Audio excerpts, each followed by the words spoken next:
ジ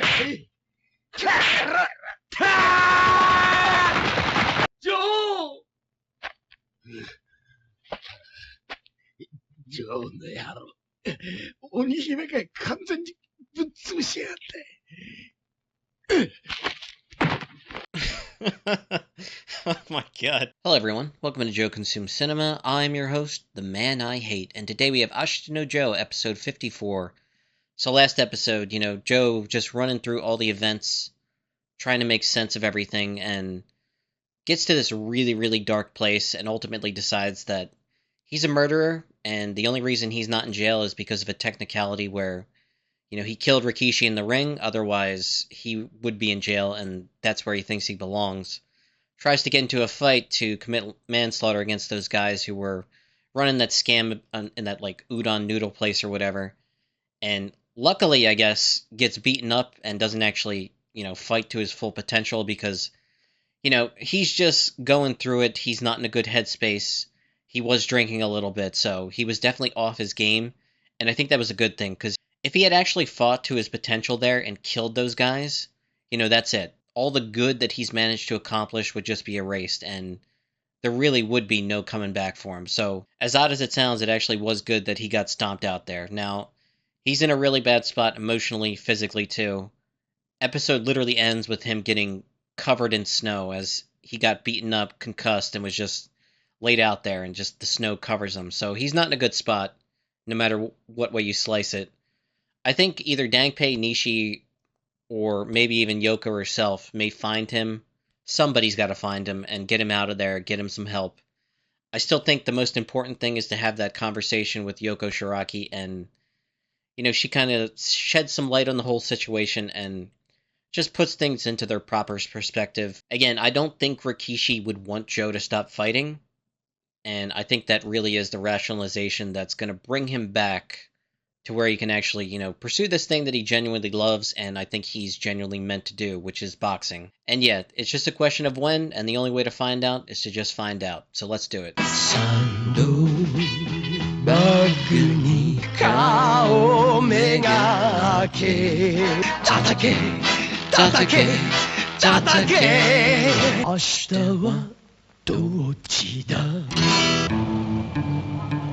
Well, he got free of the snow at least. The 10-count bell of sorrow. That's not good. ほんまにジョーのやつどないかしてもたやないやろかな。やつは必ず帰ってくる。このままってわけにはいかねえんで。やつに見当がある限りは帰ってくるわい。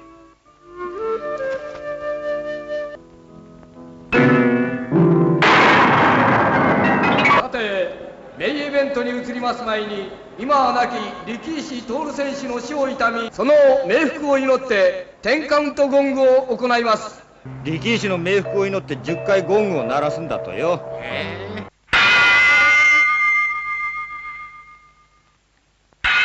力石徹か。そうか、あいつ死んだんだ。よう俺たちも立とうぜ。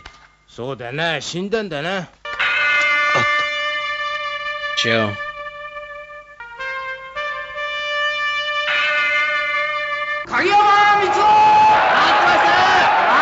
観客たちはもう力石君のことなんか忘れてしまっているのね。そう。そしてリングは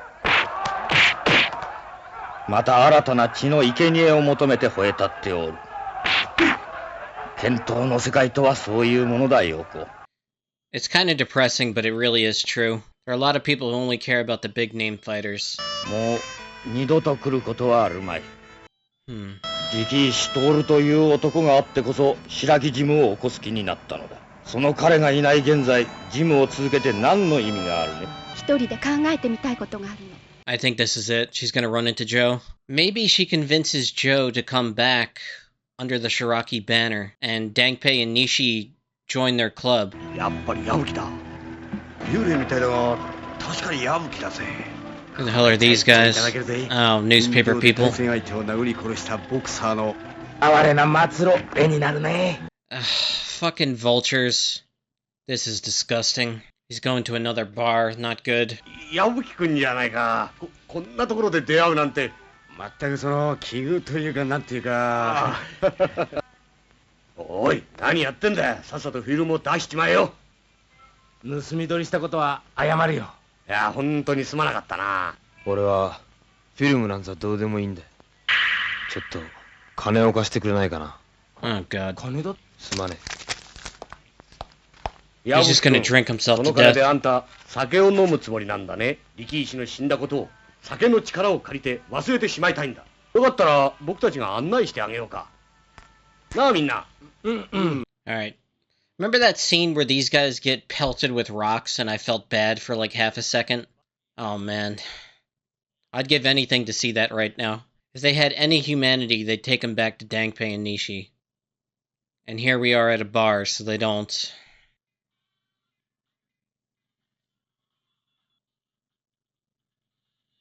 Is that Yoko? She's trying to do something to take her mind away from this? Ooh, that's good. Go talk with her. おい君、ここで白木陽子が遊んでるって見当がついていたから矢吹を連れてきたのかい。記事が欲しいんじゃないのか。 Okay, it's another manipulation, but it may actually be a good thing. 立派な話になるってもんだぜ。 Quick reminder to like, comment, share, subscribe. Also consider signing up for my Patreon. For $1 per month, you get access to all my exclusive reactions, also a guaranteed movie request. With that, let's get right back to the reaction. 私、あなたのこともう少し芯のある人かと思っていた。ほら、矢吹だ。矢吹？ほら、力石を殺したボクサ腰が砕けて立ち上がることができないのね。こうなると力石君もバカな死に方をしたものね。こんな情けない男と戦うために体力の限界をはるかに超えた原力を味わって挙句には死んでしまうなんて。Huh. That's not what I expected. バカ野郎！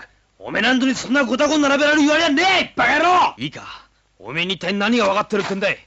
パンチの痛さも分かっちゃいねえくせに、バカな死に方のなんだのと、いい加減な寝言は言うせやがれ！お前こそ、その遊び疲れた、青ざめた面はなんだよ！おめえこそ、さっさとドブ川にでも見流して死んじまえ！ジョー！ Huh. I don't know if she really feels this way, or... いい加減に甘ったれるのはやめて目を覚ましたらどうなの？俺がいつ甘ったれたよ！はっきり言います。あなたはリングでウルフ金串の顎を割り再起不能にしたわ。そして力石徹も死に追いやった罪深いボクサーなのよ。こんなところでお酒を飲んで愚痴をこぼしたりしていられるほど気楽な身分ではないはずだわ。このままでは男としての義務が立たないでしょう。あなたには2人からの借りが神聖な負債があるはずです。それを今この場ではっきり自覚しなさい。はっきりとね。あなたは2人のために自分はリングの上で死ぬべき人間なんだと。あなたは今リングを捨てるつもりらしいけど、そうはさせないわ。そんなことウルフ君も許さないでしょう。力石君だって断じて許しはしないわ。俺は誰の許しももらおうとは思っちゃいないよ。自分のことは自分で始末するさ。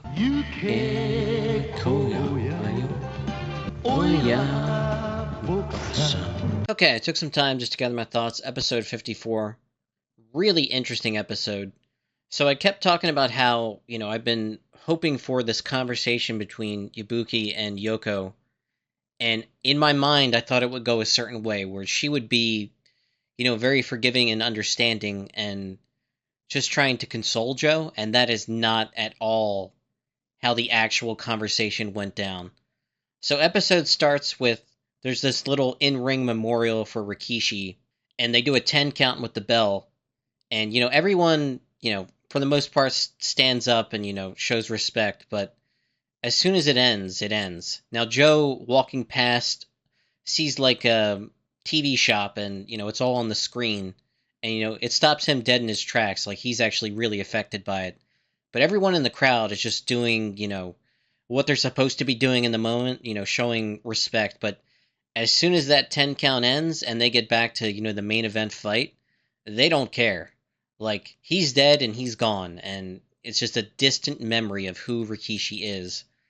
And it's very depressing, but honestly, in the fight game, a lot of people don't care about the fighters so much as they care about, very specific names. And if, like, one of those people who's tangentially related to, the boxing world just disappears, like, they're not affected by it emotionally, They may be affected emotionally if it's a very, very big name who they've come to cheer for, over and over and over again. But for the most part, if it's just someone that they maybe saw once or twice, they really don't think about it, and it's just, one and done.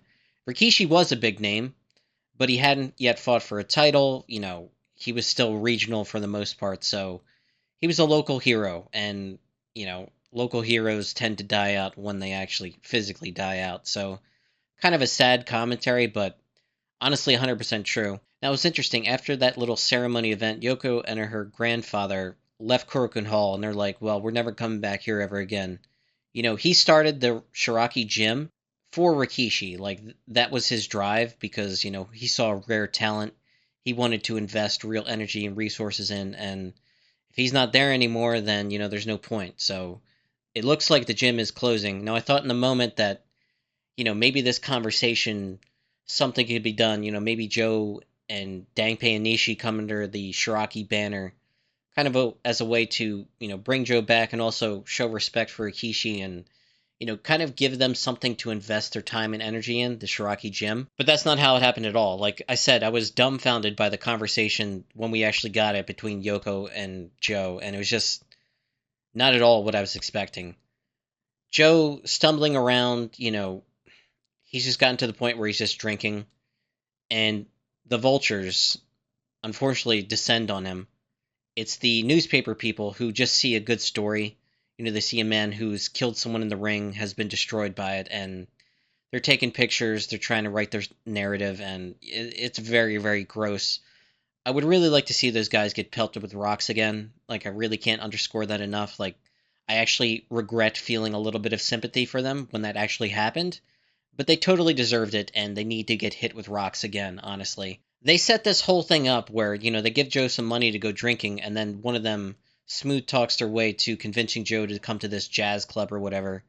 And it's this bar where you can drink, but this reporter guy knows that Yoko comes here often and is hoping that she's there and the two can run into each other and, it'll be a big story. That happens, but again, that conversation is not at all what I expected. I thought it was going to be from a place of understanding and, sympathy, and it just wasn't at all. In Yoko's mind, Joe is a criminal through and through, and, his experience in the ring, smashing Wolf's jaw in to the point where he's forced to retire, killing Rikishi in their fight, and, it's complicated. I'm not sure 100% if she's just angry with Joe and just doing what she can to take it out on him, or if she's kind of goading him in a way to, fight back so that he'll actually return to the ring. I honestly can't tell. It's really, really close one way or another. Part of her actually really does dislike Joe and, is upset rightly for what happened, but I think there's a small part of her that actually wants Joe to come back into the ring. And the way she frames it is very, very aggressive, but she basically says, you owe a blood debt to both these people to not give up fighting. And, screw your feelings and, everything that's going through your head right now. It's not about you. You have to come back and make it so that these people who lost everything fighting you get some meaning out of it. Like, if Wolf's career gets ended by this Yabuki Joe who just becomes this, worthless drunk, like, that's a meaningless fighting career, and there's no purpose or meaning behind that, and it's, just very dehumanizing and disgusting and just pointless and futile. But if Joe continues to fight and progress and become, a champion, then it's something like, hey, my career got stopped by, this great, great fighter, this legend. Same thing with Rikishi, just, turned up to 11. I'm the guy who got killed by, the future champion. And, it gives it a little more meaning and nuance, and there's more to the story. And it's something that you can tolerate just a little bit more, knowing that, Joe went on to become this great fighter and great champion, and there was actually meaning behind what he did. She gets to the point where she's talking smack on Rikishi, saying, I guess his death was pointless after all. This is what finally gets Joe's blood to boil, and, he gives her some return fire, much needed so at that point, saying, what the hell do you know? You're just a stupid girl that doesn't even know what taking a punch is, and, actually starts to fight back a little bit, and he needs that in the moment, because I think that's the pathway to him actually getting him back to boxing where he needs to go. But yeah, it's a pretty complicated situation because, I'm not 100% sure what her thought process is. It could totally be that she's saying these vindictive things because she wants to hurt Joe in the moment. It could also totally be that, she wants Joe to come back to fighting because she wants what had happened here to actually have some meaning. And if he just, sinks into nothingness and becomes, another town drunk like Dankpei was after his career ended, then it really was meaningless. Like, she doesn't want that. She's deeply hurt, and I think I'm leaning slightly towards, her attempting to goad Joe into actually doing the thing that I think she knows that he needs to do, and that's come back to fighting. It may be the medicine that he needs right now. He threw the glass down and stopped drinking and went over to talk with her, so at the very least, she prevented him from getting drunk again, which, can only be a good thing at this point. Hopefully next episode Dankpei or Nishi find him, because, some friendship right now would really, really help the situation, I think. And yeah, that's pretty much all I got for now, so as always, thanks for watching, and peace.